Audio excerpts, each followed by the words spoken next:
Никој не остана имун по трогателната приказна на телевизија Стар за беспомошната полјакиња Јустина, која лежи болна и гладна во Беровско Русиново.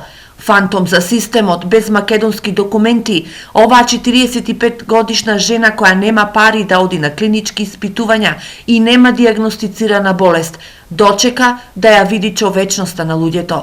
Први во пресвет излегоа од болницата Филип II од Скопје.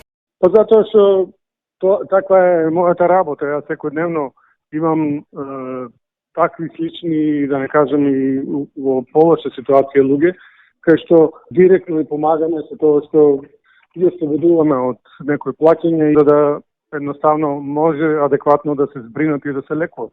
Сиромаштијата и болеста, но и суровиот македонски здравствен и социјален систем ги вжешти и социјалните мрежи, па реакции со осуда, но и понуди за донација стигнува од сите страни.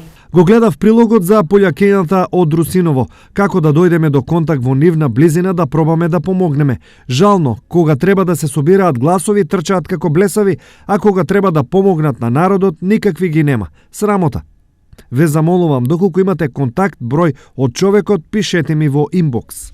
Сопругот на Јустина, Славе Мадевски, разговараше и со амбасадата на Република Полска во Македонија, од каде понудија помош. Свет се јавува јаструнаци секаде, јас сум благодарен и отварам сега жена сметка, на кој може нека помогне, колку се може.